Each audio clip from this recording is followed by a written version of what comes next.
Tao Te Ching by Lao Tzu, J. Legge, translator, Sacred Books of the East, Vol 39, 1891. 1.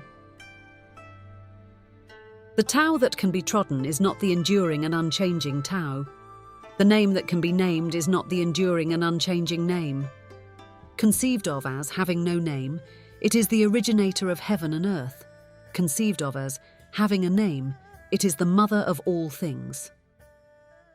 Always without desire we must be found, if its deep mystery we would sound. But if desire always within us be, its outer fringe is all that we shall see.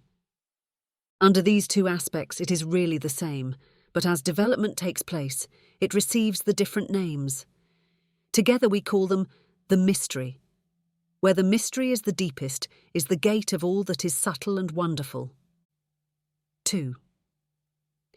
All in the world know the beauty of the beautiful, and in doing this they have the idea of what ugliness is.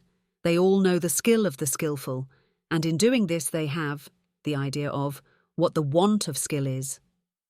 So it is that existence and non-existence give birth the one to the idea of the other, that difficulty and ease produce the one, the idea of the other, that length and shortness fashion out the one the figure of the other. That the ideas of height and lowness arise from, the contrast of the one with the other, that the musical notes and tones become harmonious through the relation of one with another, and that being before and behind give the idea of one following another. Therefore the sage manages affairs without doing anything, and conveys his instructions without the use of speech. All things spring up, and there is not one which declines to show itself. They grow, and there is no claim made for their ownership. They go through their processes, and there is no expectation of a reward for the results. The work is accomplished, and there is no resting in it, as an achievement. The work is done, but how no one can see. 'Tis this that makes the power not cease to be. 3. Not to value and employ men of superior ability is the way to keep the people from rivalry among themselves. Not to prize articles which are difficult to procure is the way to keep them from becoming thieves. Not to show them what is likely to excite their desires is the way to keep their minds from disorder. Therefore the sage, in the exercise of his government, empties their minds, fills their bellies, weakens their wills, and strengthens their bones. He constantly tries to keep them without knowledge and without desire, and where there are those who have knowledge, to keep them from presuming to act on it. When there is this abstinence from action, good order is universal. 4. The Tao is like the emptiness of a vessel, and in our employment of it we must be on our guard against all fullness. How deep and unfathomable it is, as if it were the honoured ancestor of all things. We should blunt our sharp points and unravel the complications of things. We should attemper our brightness and bring ourselves into agreement with the obscurity of others. How pure and still the Tao is, as if it would ever so continue. I do not know whose son it is. It might appear to have been before God. 5. Heaven and earth do not act from the impulse of any wish to be benevolent.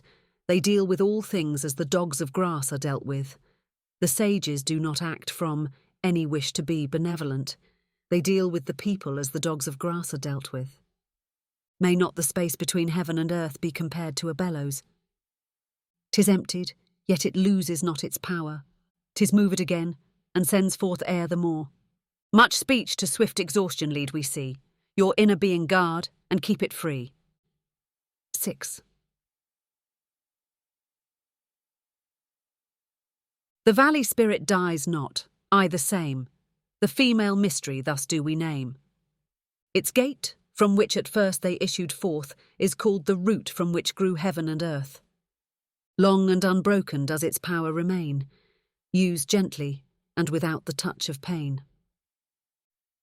7.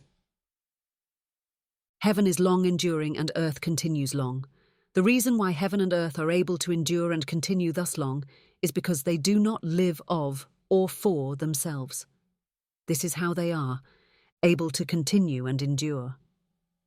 Therefore the sage puts his own person last, and yet it is found in the foremost place. He treats his person as if it were foreign to him, and yet that person is preserved. Is it not because he has no personal and private ends that therefore such ends are realized? 8. The highest excellence is like that of water. The excellence of water appears in its benefiting all things, and in its occupying, without striving, to the contrary, the low place which all men dislike. Hence its way is near to that of the Tao. The excellence of a residence is in the suitability of the place, that of the mind is in abysmal stillness, that of associations is in their being with the virtuous, that of government is in its securing good order, that of the conduct of affairs is in its ability, and that of the initiation of any movement is in its timeliness.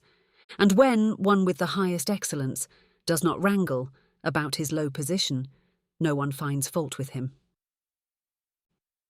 9. It is better to leave a vessel unfilled than to attempt to carry it when it is full. If you keep feeling a point that has been sharpened, the point cannot long preserve its sharpness. When gold and jade fill the hall, their possessor cannot keep them safe. When wealth and honours lead to arrogancy, this brings its evil on itself. When the work is done, and one's name is becoming distinguished, to withdraw into obscurity is the way of heaven. 10. When the intelligent and animal souls are held together in one embrace, they can be kept from separating. When one gives undivided attention to the vital breath and brings it to the utmost degree of pliancy, he can become as a tender babe. When he has cleansed away the most mysterious sights of his imagination, he can become without a flaw. In loving the people and ruling the state, cannot he proceed without any purpose of action? In the opening and shutting of his gates of heaven, cannot he do so as a female bird? While his intelligence reaches in every direction, cannot he appear to be without knowledge? The Tao produces all things and nourishes them. It produces them and does not claim them as its own. It does all and yet does not boast of it. It presides over all and yet does not control them. This is what is called the mysterious quality of the Tao. 11. The 30 spokes unite in the one nave, but it is on the empty space, for the axle, that the use of the wheel depends.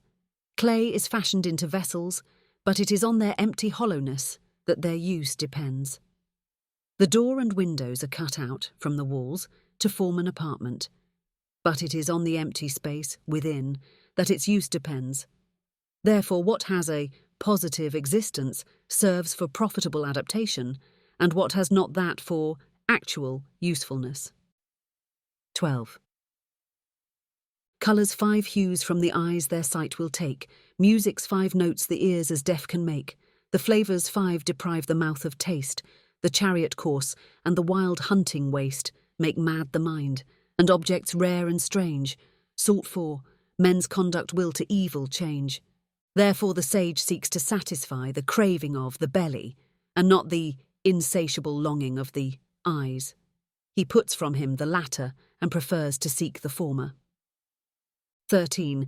Favour and disgrace would seem equally to be feared, honour and great calamity to be regarded as personal conditions of the same kind.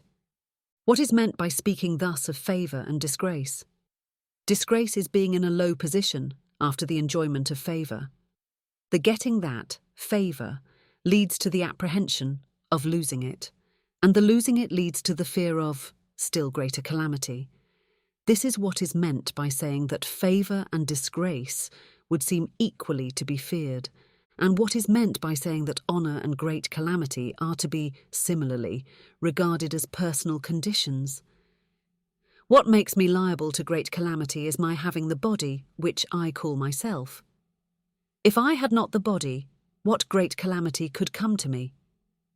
Therefore he who would administer the kingdom, honouring it as he honours his own person, may be employed to govern it, and he who would administer it with the love which he bears to his own person may be entrusted with it. 14. We look at it, and we do not see it, and we name it the equable.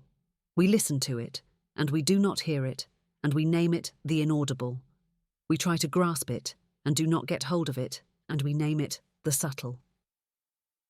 With these three qualities, it cannot be made the subject of description, and hence we blend them together and obtain the one.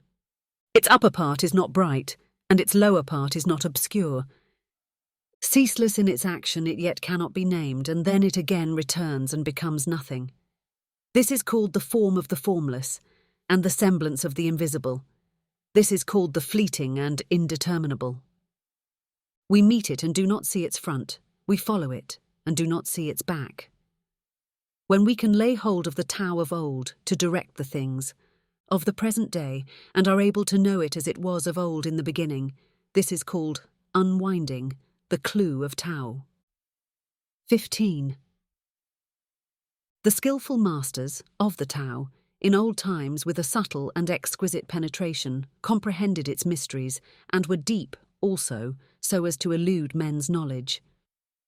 As they were thus beyond men's knowledge, I will make an effort to describe of what sort they appeared to be. Shrinking looked they like those who wade through a stream in winter, irresolute like those who are afraid of all around them, grave like a guest, in awe of his host, evanescent like ice that is melting away, unpretentious like wood that has not been fashioned into anything, vacant like a valley and dull like muddy water. Who can make the muddy water clear?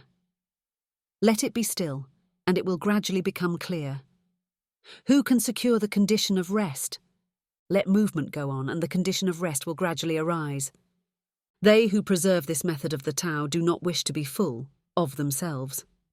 It is through their not being full of themselves that they can afford to seem worn and not appear new and complete. 16. The state of vacancy should be brought to the utmost degree, and that of stillness guarded with unwearying vigour.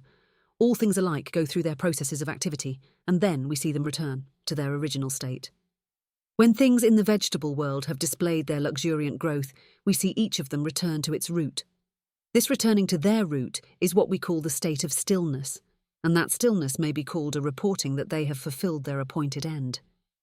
The report of that fulfilment is the regular unchanging rule. To know that unchanging rule is to be intelligent, not to know it leads to wild movements and evil issues. The knowledge of that unchanging rule produces a grand capacity and forbearance, and that capacity and forbearance lead to a community of feeling with all things. From this community of feeling comes a kingliness of character, and he who is king-like goes on to be heaven-like. In that likeness to heaven, he possesses the Tao. Possessed of the Tao, he endures long, and to the end of his bodily life is exempt from all danger of decay. 17. In the highest antiquity, the people did not know that there were their rulers. In the next age they loved them and praised them. In the next they feared them. In the next they despised them. Thus it was that when faith in the Tao was deficient in the rulers, a want of faith in them ensued in the people. How irresolute did those earliest rulers appear, showing by their reticence the importance which they set upon their words. Their work was done and their undertakings were successful, while the people all said, "We are as we are, of ourselves." 18. When the great Tao, way or method, ceased to be observed, benevolence and righteousness came into vogue. Then appeared wisdom and shrewdness, and there ensued great hypocrisy. When harmony no longer prevailed throughout the 6 kinships, filial sons found their manifestation. When the states and clans fell into disorder, loyal ministers appeared. 19. If we could renounce our sageness and discard our wisdom, it would be better for the people 100-fold. If we could renounce our benevolence and discard our righteousness, the people would again become filial and kindly. If we could renounce our artful contrivances and discard our scheming for gain, there would be no thieves nor robbers. Those 3 methods of government, thought olden ways in elegance, did fail, and made these names their want of worth to veil, but simple views, and courses plain and true would selfish ends and many lusts eschew. 20. When we renounce learning, we have no troubles. The ready, yes, and flattering, yea. Small is the difference they display, but mark their issues, good and ill. What space the gulf between shall fill. What all men fear is indeed to be feared, but how wide and without end is the range of questions asking to be discussed. The multitude of men look satisfied and pleased, as if enjoying a full banquet, as if mounted on a tower in spring. I alone seem listless and still, my desires having as yet given no indication of their presence. I am like an infant which has not yet smiled. I look dejected and forlorn, as if I had no home to go to. The multitude of men all have enough and to spare. I alone seem to have lost everything. My mind is that of a stupid man. I am in a state of chaos. Ordinary men look bright and intelligent, while I alone seem to be benighted. They look full of discrimination, while I alone am dull and confused. I seem to be carried about as on the sea, drifting as if I had nowhere to rest. All men have their spheres of action, while I alone seem dull and incapable, like a rude borderer. Thus, I alone am different from other men, but I value the nursing mother, the Tao. 21. The grandest forms of active force from Tao come, their only source. Who can of Tao the nature tell? Our sight it flies, our touch as well. Eluding sight, eluding touch, the forms of things all in it crouch, eluding touch, eluding sight. There are their semblances, all right. Profound it is, dark and obscure. Things' essences all there endure. Those essences the truth enfold. Of what when seen shall then be told? Now it is so. 'Twas so of old. Its name, what passes not away. So in their beautiful array things form and never know decay. How know I that it is so with all the beauties of existing things? By this nature of the Tao. 22. The partial becomes complete, the crooked straight, the empty full, the worn out new. He whose desires are few gets them, he whose desires are many goes astray. Therefore the sage holds in his embrace the one thing of humility and manifests it to all the world. He is free from self-display and therefore he shines, from self-assertion and therefore he is distinguished, from self-boasting and therefore his merit is acknowledged, from self-complacency and therefore he acquires superiority. It is because he is thus free from striving that therefore no one in the world is able to strive with him. That saying of the ancients that the partial becomes complete was not vainly spoken. All real completion is comprehended under it. 23. Abstaining from speech marks him who is obeying the spontaneity of his nature. A violent wind does not last for a whole morning.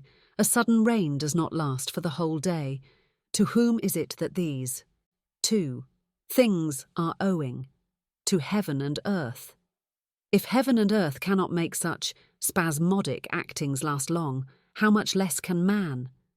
Therefore, when one is making the Tao his business, those who are also pursuing it agree with him in it, and those who are making the manifestation of its course their object agree with him in that, while even those who are failing in both these things agree with him where they fail.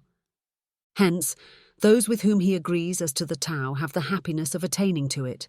Those with whom he agrees as to its manifestation have the happiness of attaining to it. And those with whom he agrees in their failure have also the happiness of attaining to the Tao. But when there is not faith sufficient on his part, a want of faith in him ensues on the part of the others. 24. He who stands on his tiptoes does not stand firm. He who stretches his legs does not walk easily.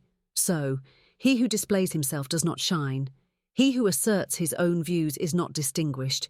He who vaunts himself does not find his merit acknowledged. He who is self-conceited has no superiority allowed to him. Such conditions, viewed from the standpoint of the Tao, are like remnants of food or a tumour on the body which all dislike. Hence those who pursue the course of the Tao do not adopt and allow them. 25. There was something undefined and complete, coming into existence before heaven and earth. How still it was and formless, standing alone and undergoing no change, reaching everywhere and in no danger of being exhausted. It may be regarded as the mother of all things. I do not know its name, and I give it the designation of the Tao, the way or course. Making an effort further to give it a name, I call it the Great. Great it passes on in constant flow. Passing on it becomes remote. Having become remote it returns. Therefore the Tao is great. Heaven is great, earth is great, and the sage king is also great. In the universe there are 4 that are great, and the sage king is one of them. Man takes his law from the earth takes its law from heaven. Heaven takes its law from the Tao. The law of the Tao is its being what it is. 26. Gravity is the root of lightness. Stillness, the ruler of movement. Therefore a wise prince, marching the whole day, does not go far from his baggage wagons. Although he may have brilliant prospects to look at, he quietly remains in his proper place, indifferent to them. How should the lord of a myriad chariots carry himself lightly before the kingdom? If he do act lightly, he has lost his root of gravity. If he proceed to active movement, he will lose his throne. 27. The skillful traveller leaves no traces of his wheels or footsteps. The skillful speaker says nothing that can be found fault with or blamed. The skillful reckoner uses no tallies. The skillful closer needs no bolts or bars, while to open what he has shut will be impossible. The skillful binder uses no strings or knots, while to unloose what he has bound will be impossible. In the same way, the sage is always skillful at saving men, and so he does not cast away any man. He is always skillful at saving things, and so he does not cast away anything. This is called hiding the light of his procedure. Therefore the man of skill is a master, to be looked up to, by him who has not the skill, and he who has not the skill is the helper of the reputation of him who has the skill. If the one did not honour his master, and the other did not rejoice in his helper, an observer, though intelligent, might greatly err about them.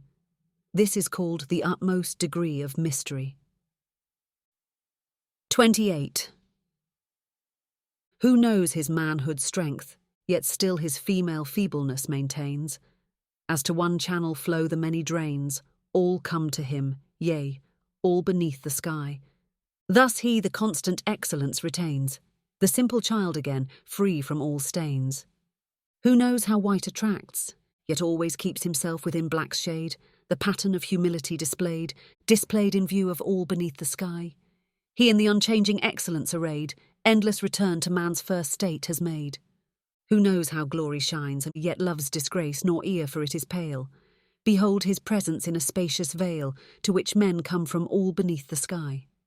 The unchanging excellence completes its tale. The simple infant man in him we hail. The unwrought material, when divided and distributed, forms vessels. The sage, when employed, becomes the head of all the officers of government, and in his greatest regulations he employs no violent measures. 29. If anyone should wish to get the kingdom for himself, and to effect this by what he does, I see that he will not succeed. The kingdom is a spirit-like thing, and cannot be got by active doing. He who would so win it destroys it. He who would hold it in his grasp loses it. The course and nature of things is such that what was in front is now behind. What warmed anon we freezing find. Strength is of weakness off the spoil. The store in ruins mocks our toil.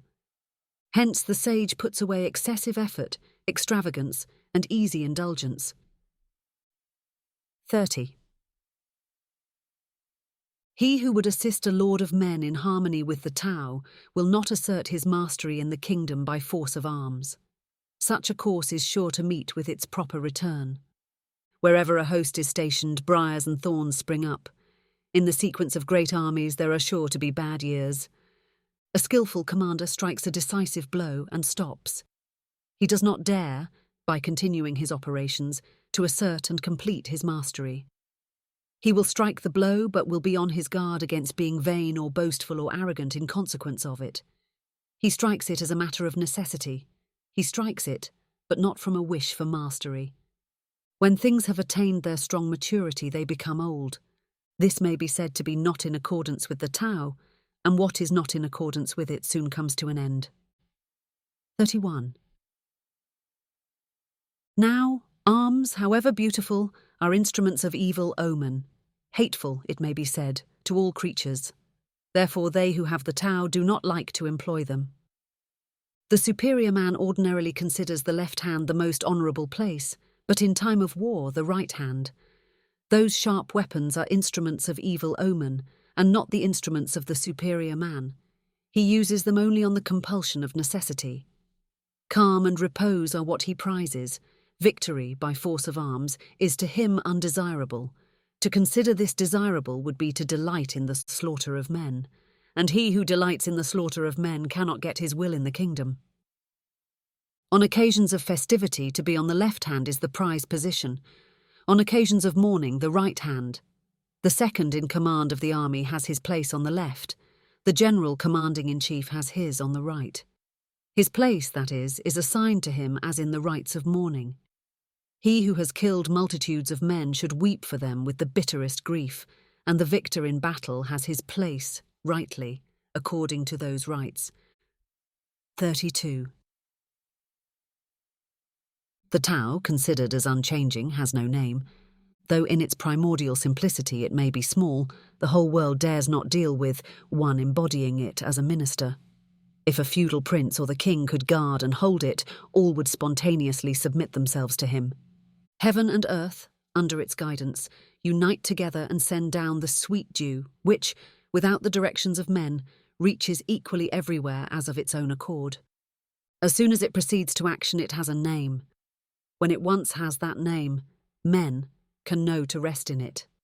When they know to rest in it, they can be free from all risk of failure and error. The relation of the Tao to all the world is like that of the great rivers and seas to the streams from the valleys. 33. He who knows other men is discerning. He who knows himself is intelligent. He who overcomes others is strong. He who overcomes himself is mighty. He who is satisfied with his lot is rich. He who goes on acting with energy has a firm will.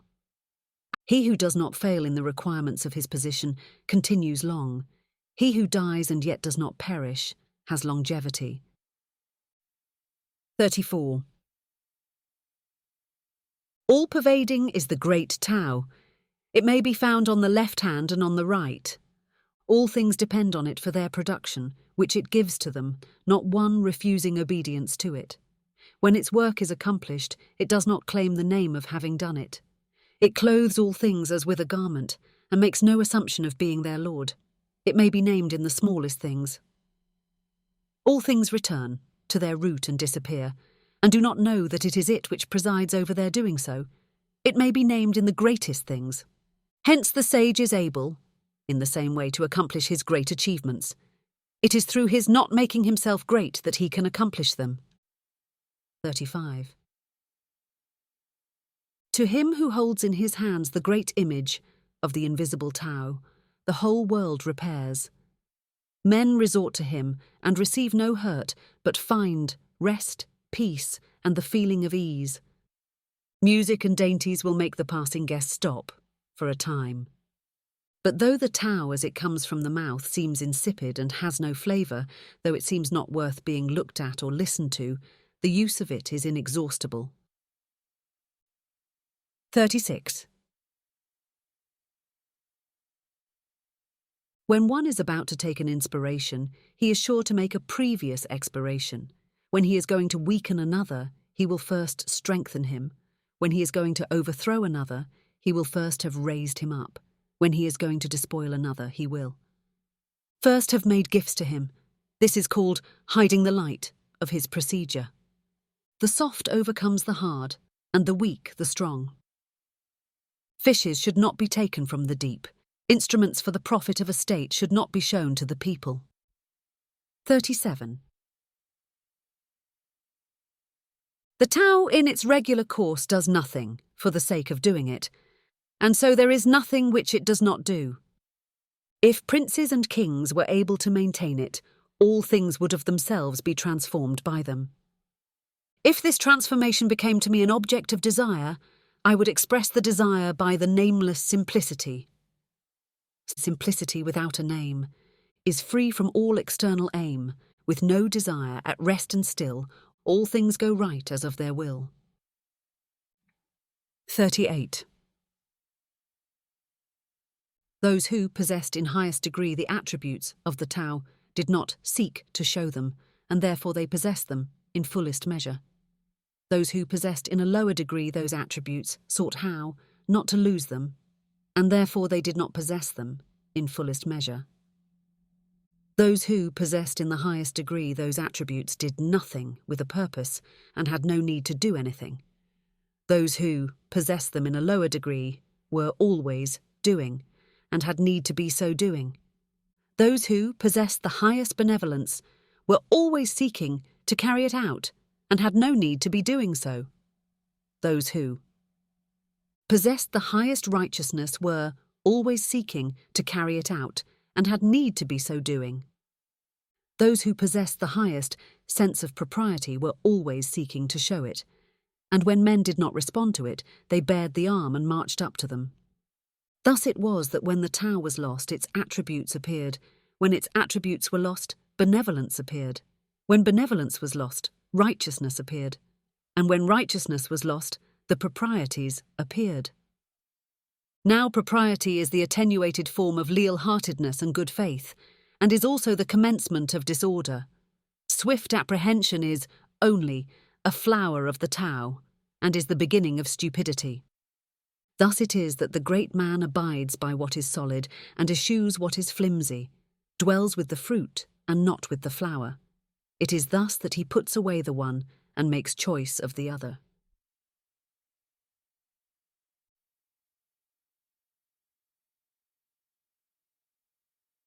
The things which from of old have got the One, the Tao, are heaven which by it is bright and pure, earth rendered thereby firm and sure, spirits with powers by it supplied, valleys kept full throughout their void, all creatures which through it do live, princes and kings who from it get, the model which to all they give, all these are the results of the One, Tao.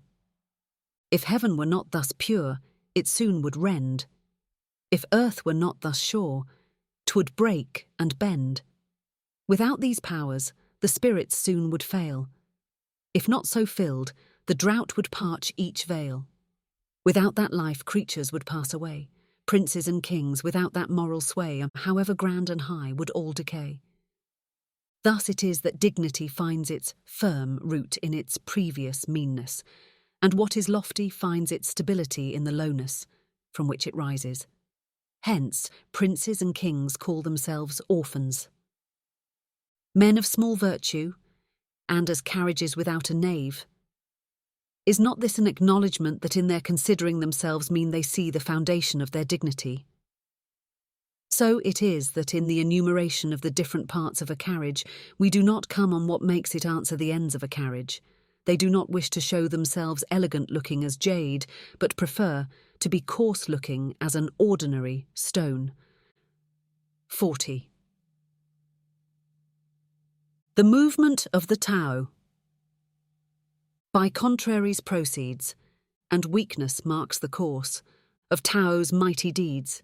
All things under heaven sprang from it as existing and named. That existence sprang from it as non-existent and not named. 41. Scholars of the highest class, when they hear about the Tao, earnestly carry it into practice. Scholars of the middle class, when they have heard about it, seem now to keep it and now to lose it. Scholars of the lowest class, when they have heard about it, laugh greatly at it.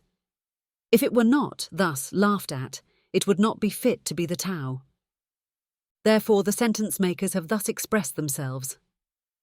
The Tao, when brightest seen, seems light to lack. Who progress in it makes, seems drawing back. Its even way is like a rugged track. Its highest virtue from the veil doth rise, its greatest beauty seems to offend the eyes. And he has most whose lot the least supplies. Its firmest virtue seems but poor and low. Its solid truth seems change to undergo. Its largest square doth yet no corner show a vessel great. It is the slowest made. Loud is its sound, but never word it said. A semblance great, the shadow of a shade. The Tao is hidden and has no name, but it is the Tao which is skillful at imparting to all things what they need and making them complete. 42. The Tao produced one, one produced two, two produced three, three produced all things leave behind them the obscurity out of which they have come, and go forward to embrace the brightness into which they have emerged, while they are harmonized by the breath of vacancy. What men dislike is to be orphans, to have little virtue, to be as carriages without naves, and yet these are the designations which kings and princes use for themselves. So it is that some things are increased by being diminished, and others are diminished by being increased. What other men thus teach, I also teach. The violent and strong do not die their natural death. I will make this the basis of my teaching. 43. The softest thing in the world dashes against and overcomes the hardest. That which has no substantial existence enters where there is no crevice. I know hereby what advantage belongs to doing nothing, with a purpose. There are few in the world who attain to the teaching without words, and the advantage arising from non-action. 44. Or fame or life, which do you hold more dear? Or life or wealth, to which would you adhere? Keep life and lose those other things. Keep them and lose your life, which brings sorrow and pain more near.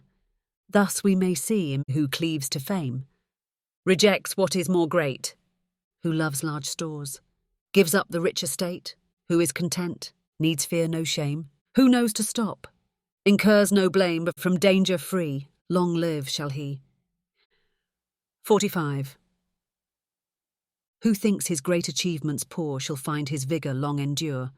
Of greatest fullness, deemed a void, exhaustion ne'er shall stem the tide. Do thou what straight still crooked deem, thy greatest art still stupid seem, and eloquence a stammering scream. Constant action overcomes cold, being still overcomes heat. Purity and stillness give the correct law to all under heaven. 46. When the Tao prevails in the world, they send back their swift horses to draw the dung carts. When the Tao is disregarded in the world, the war horses breed in the borderlands. There is no guilt greater than to sanction ambition, no calamity greater than to be discontented with one's lot, no fault greater than the wish to be getting. Therefore the sufficiency of contentment is an enduring and unchanging sufficiency. 47. Without going outside his door, one understands all that takes place under the sky. Without looking out from his window, one sees the Tao of heaven. The farther that one goes out from himself, the less he knows. Therefore the sages got their knowledge without travelling, gave their right names to things without seeing them, and accomplished their ends without any purpose of doing so. 48. He who devotes himself to learning seeks, from day to day, to increase his knowledge. He who devotes himself to the Tao seeks, from day to day, to diminish his doing. He diminishes it, and again diminishes it, till he arrives at doing nothing, on purpose. Having arrived at this point of non-action, there is nothing which he does not do. He who gets as his own all under heaven does so by giving himself no trouble, with that end. If one take trouble, with that end, he is not equal to getting as his own all under heaven. 49. The sage has no invariable mind of his own. He makes the mind of the people his mind. To those who are good, to me, I am good, and to those who are not good, to me, I am also good, and thus all get to be good. To those who are sincere with me, I am sincere, and to those who are not sincere with me, I am also sincere, and thus all get to be sincere. The sage has in the world an appearance of indecision, and keeps his mind in a state of indifference to all. The people all keep their eyes and ears directed to him, and he deals with them all as his children. 50. Men come forth and live. They enter, again, and die. Of every 10, 3 are ministers of life, to themselves, and 3 are ministers of death. There are also 3 in every 10 whose aim is to live, but whose movements tend to the land or place of death. And for what reason? Because of their excessive endeavours to perpetuate life. No. But I have heard that he who is skillful in managing the life entrusted to him for a time travels on the land without having to shun rhinoceros or tiger, and enters a host without having to avoid buffcoat or sharp weapon. The rhinoceros finds no place in him into which to thrust its horn, nor the tiger a place in which to fix its claws, nor the weapon a place to admit its point. And for what reason? Because there is in him no place of death. 51. All things are produced by the Tao and nourished by its outflowing operation. They receive their forms according to the nature of each and are completed according to the circumstances of their condition. Therefore all things without exception honour the Tao and exalt its outflowing operation. This honouring of the Tao and exalting of its operation is not the result of any ordination, but always a spontaneous tribute. Thus it is that the Tao produces all things, nourishes them, brings them to their full growth, nurses them, completes them, matures them, maintains them, and overspreads them. It produces them and makes no claim to the possession of them. It carries them through their processes and does not vaunt its ability in doing so. It brings them to maturity and exercises no control over them. This is called its mysterious operation. 52. The Tao, which originated all under the sky, is to be considered as the mother of them all. When the mother is found, we know what her children should be. When one knows that he is his mother's child and proceeds to guard the qualities of the mother that belong to him, to the end of his life he will be free from all peril. Let him keep his mouth closed and shut up the portals of his nostrils, and all his life he will be exempt from laborious exertion. Let him keep his mouth open and spend his breath in the promotion of his affairs, and all his life there will be no safety for him. The perception of what is small is the secret of clear-sightedness.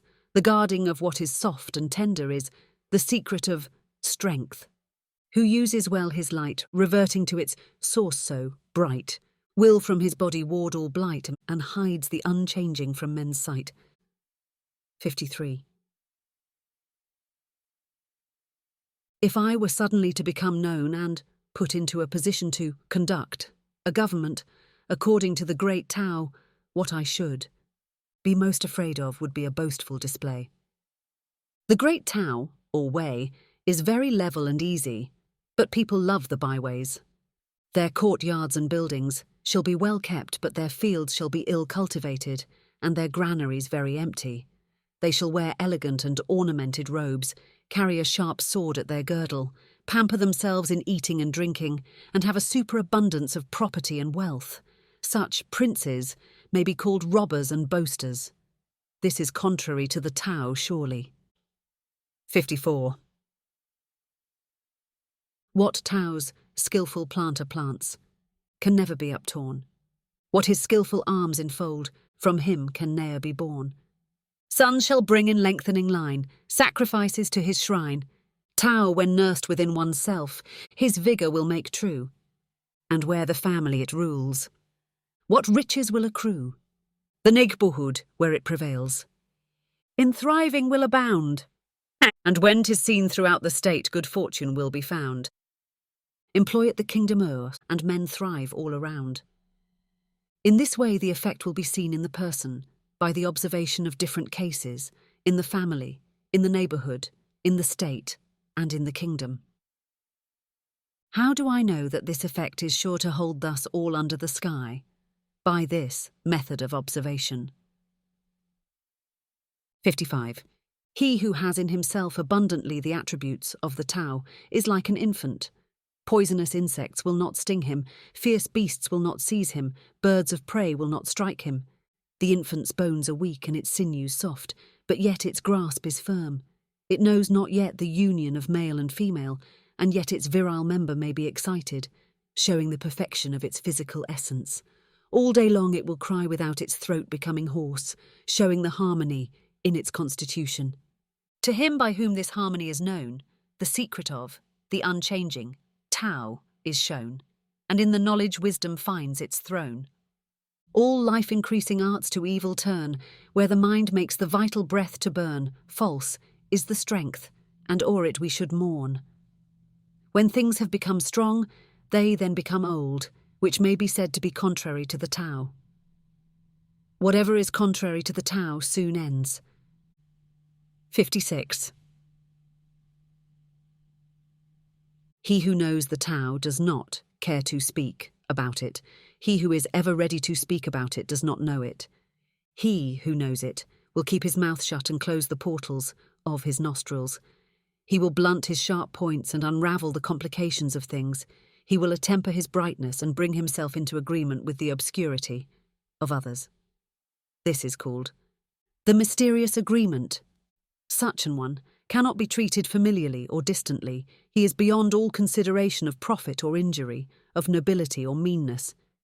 He is the noblest man under heaven. 57. A state may be ruled by measures of correction. Weapons of war may be used with crafty dexterity, but the kingdom is made one's own only by freedom from action and purpose. How do I know that it is so? By these facts.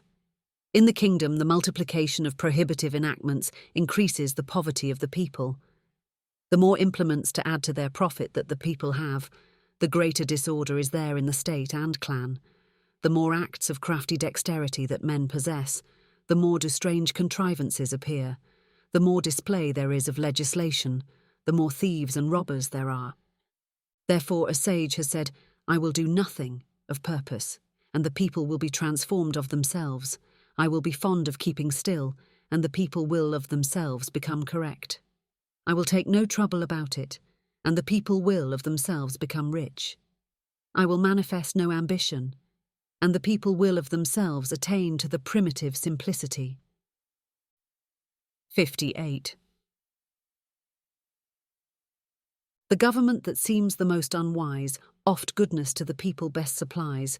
That which is meddling, touching everything, will work but ill, and disappointment bring. Misery. Happiness is to be found by its side. Happiness. Misery lurks beneath it. Who knows what either will come to in the end? Shall we then dispense with correction? The method of correction shall by a turn become distortion, and the good in it shall by a turn become evil. The delusion of the people, on this point, has indeed subsisted for a long time. Therefore the sage is like a square which cuts no one with its angles, like a corner which injures no one with its sharpness. He is straightforward but allows himself no license. He is bright but does not dazzle. 59. For regulating the human in our constitution and rendering the proper service to the heavenly, there is nothing like moderation. It is only by this moderation that there is effected an early return to man's normal state. That early return is what I call the repeated accumulation of the attributes of the Tao. With that repeated accumulation of those attributes, there comes the subjugation of every obstacle to such return. Of this subjugation we know not what shall be the limit, and when one knows not what the limit shall be, he may be the ruler of a state. He who possesses the mother of the state may continue long. His case is like that of the plant, of which we say that its roots are deep and its flower stalks firm. This is the way to secure that its enduring life shall long be seen. 60. Governing a great state is like cooking small fish. Let the kingdom be governed according to the Tao, and the manes of the departed will not manifest their spiritual energy. It is not that those manes have not that spiritual energy, but it will not be employed to hurt men. It is not that it could not hurt men, but neither does the ruling sage hurt them. When these two do not injuriously affect each other, their good influences converge in the virtue of the Tao. 61. What makes a great state is its being like a low-lying, down-flowing stream. It becomes the centre to which tend all the small states under heaven. To illustrate from The Case of All Females, the female always overcomes the male by her stillness. Stillness may be considered a sort of abasement. Thus it is that a great state, by condescending to small states, gains them for itself, and that small states, by abasing themselves to a great state, win it over to them. In the one case, the abasement leads to gaining adherence, in the other case to procuring favour. The great state only wishes to unite men together and nourish them. A small state only wishes to be received by, and to serve, the other. Each gets what it desires, but the great state must learn to abase itself. 62. Tao has of all things the most honoured place. No treasures give good men so rich a grace. Bad men it guards and doth their ill efface. Its admirable words can purchase honour. Its admirable deeds can raise their performer above others. Even men who are not good are not abandoned by it. Therefore, when the sovereign occupies his place as the Son of Heaven, and he has appointed his 3 ducal ministers, though a prince, were to send in a round symbol of rank large enough to fill both the hands, and that as the precursor of the team of horses in the courtyard, such an offering would not be equal to a lesson of this Tao, which one might present on his knees. Why was it that the ancients prized this Tao so much? Was it not because it could be got by seeking for it, and the guilty could escape from the stain of their guilt by it? This is the reason why all under heaven consider it the most valuable thing. 63. It is the way of the Tao to act without thinking of acting, to conduct affairs without feeling the trouble of them, to taste, without discerning any flavour, to consider what is small as great and a few as many, and to recompense injury with kindness. The master of it anticipates things that are difficult while they are easy, and does things that would become great while they are small. All difficult things in the world are sure to arise from a previous state in which they were easy, and all great things from one in which they were small. Therefore the sage, while he never does what is great, is able on that account to accomplish the greatest things. He who lightly promises is sure to keep but little faith. He who is continually thinking things easy is sure to find them difficult. Therefore the sage sees difficulty even in what seems easy, and so never has any difficulties. 64. That which is at rest is easily kept hold of. Before a thing has given indications of its presence, it is easy to take measures against it. That which is brittle is easily broken. That which is very small is easily dispersed. Action should be taken before a thing has made its appearance. Order should be secured before disorder has begun. The tree which fills the arms grew from the tiniest sprout.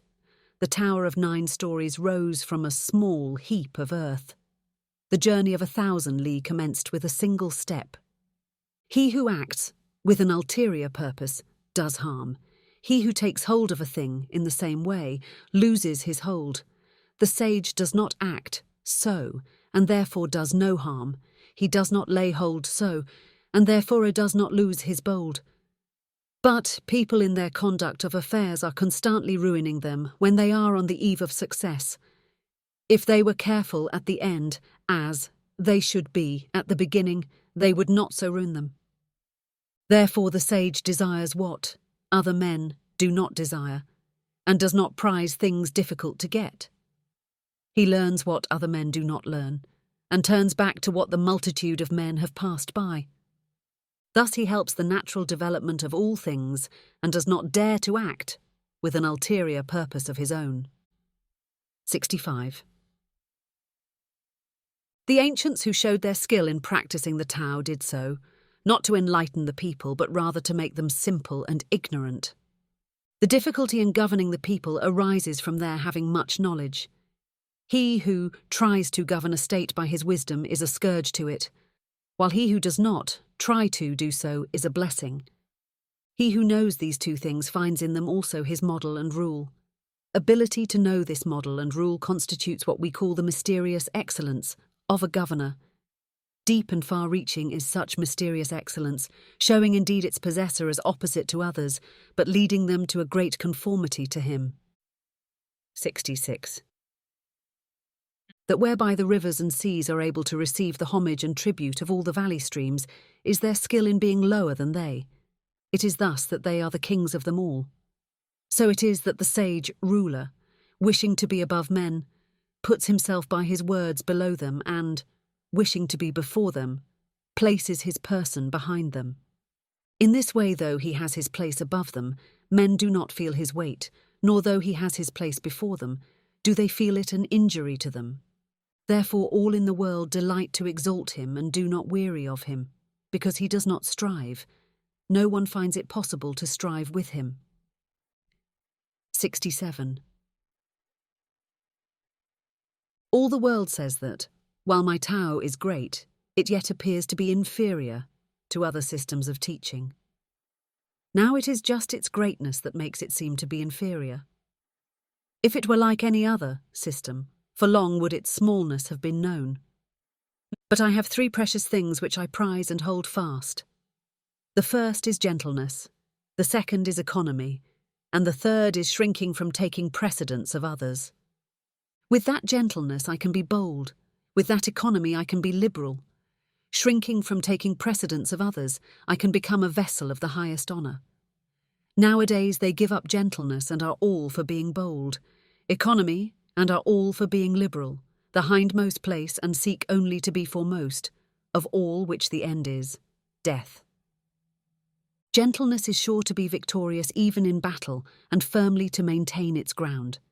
Heaven will save its possessor by his very gentleness protecting him. 68. He who in Tao's wars has skill, assumes no martial port, he who fights with most good will, to rage makes no resort. He who vanquishes yet still, keeps from his foes apart, he whose hests men most fulfill, yet humbly plies his art. Thus we say, he ne'er contends, and therein is his might. Thus we say, men's wills he bends, that they with him unite. Thus we say, like heaven's his ends, no sage of old more bright. 69. A master of the art of war has said, I do not dare to be the host, to commence the war. I prefer to be the guest, to act on the defensive. I do not dare to advance an inch. I prefer to retire a foot. This is called marshalling the ranks where there are no ranks, bearing the arms to fight where there are no arms to bear, grasping the weapon where there is no weapon to grasp, advancing against the enemy where there is no enemy. There is no calamity greater than lightly engaging in war. To do that is near losing the gentleness which is so precious. Thus it is that when opposing weapons are, actually, crossed, he who deplores the situation conquers. 70. My words are very easy to know and very easy to practice, but there is no one in the world who is able to know and able to practice them. There is an originating and all-comprehending principle in my words, and an authoritative law for the things which I enforce. It is because they do not know these that men do not know me. They who know me are few, and I am on that account the more to be prized. It is thus that the sage wears a poor garb of haircloth, while he carries his signet of jade in his bosom. 71. To know and yet think we do not know is the highest attainment. Not to know and yet think we do know is a disease.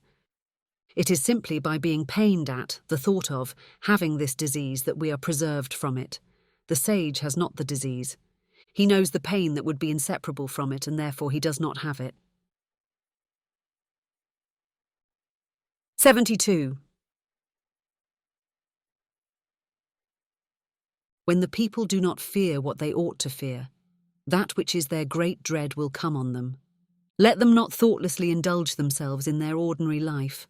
Let them not act as if weary of what that life depends on. It is by avoiding such indulgence that such weariness does not arise. Therefore the sage knows these things of himself, but does not parade his knowledge, loves, but does not appear to set a value on himself. And thus he puts the latter alternative away and makes choice of the former. 73. He whose boldness appears in his daring to do wrong in defiance of the laws is put to death. He whose boldness appears in his not daring to do so lives on. Of these two cases, the one appears to be advantageous and the other to be injurious. But when heaven's anger smites a man, who the cause shall truly scan? On this account the sage feels a difficulty as to what to do in the former case. It is the way of heaven not to strive, and yet it skilfully overcomes, not to speak, and yet it is skilful in obtaining a reply, does not call, and yet men come to it of themselves. Its demonstrations are quiet, and yet its plans are skilful and effective. The meshes of the net of heaven are large, far apart, but letting nothing escape. 74. The people do not fear death. To what purpose is it to try to frighten them with death? If the people were always in awe of death, and I could always seize those who do wrong and put them to death, who would dare to do wrong? There is always one who presides over the infliction death. He who would inflict death in the room of him who so presides over it may be described as hewing wood instead of a great carpenter. Seldom is it that he who undertakes the hewing instead of the great carpenter does not cut his own hands. 75. The people suffer from famine because of the multitude of taxes consumed by their superiors. It is through this that they suffer famine. The people are difficult to govern because of the excessive agency of their superiors in governing them. It is through this that they are difficult to govern. The people make light of dying because of the greatness of their labours in seeking for the means of living. It is this which makes them think light of dying. Thus it is that to leave the subject of living altogether out of view is better than to set a high value on it. 76. Man at his birth is supple and weak, at his death firm and strong. So it is with all things. Trees and plants in their early growth are soft and brittle, at their death dry and withered. Thus it is that firmness and strength are the concomitants of death, softness and weakness, the concomitants of life. Hence he who relies on the strength of his forces does not conquer, and a tree which is strong will fill the outstretched arms, and thereby invites the feller. Therefore the place of what is firm and strong is below, and that of what is soft and weak is above. 77. May not the way, or Tao, of heaven be compared to the method of bending a bow? The part of the bow which was high is brought low, and what was low is raised up. So heaven diminishes where there is superabundance and supplements where there is deficiency. It is the way of heaven to diminish superabundance and to supplement deficiency. It is not so with the way of man. He takes away from those who have not enough to add to his own superabundance. Who can take his own superabundance and therewith serve all under heaven? Only he who is in possession of the Tao. Therefore the ruling sage acts without claiming the results as his. He achieves his merit and doesn't rest arrogantly in it. He does not wish to display his superiority. 78. There is nothing in the world more soft and weak than water, and yet for attacking things that are firm and strong there is nothing that can take precedence of it, for there is nothing so effectual for which it can be changed. Everyone in the world knows that the soft overcomes the hard, and the weak the strong, but no one is able to carry it out in practice. Therefore a sage has said, "He who accepts his state's reproach is hailed therefore its altar's lord. To him who bears men's direful woes, they all the name of king accord." Words that are strictly true seem to be paradoxical. 79. When a reconciliation is effected between two parties after a great animosity, there is sure to be a grudge remaining in the mind of the one who was wrong, and how can this be beneficial to the other? Therefore, to guard against this, The sage keeps the left-hand portion of the record of the engagement and does not insist on the speedy fulfillment of it by the other party. So, he who has the attributes of the Tao regards only the conditions of the engagement, while he who has not those attributes regards only the conditions favourable to himself.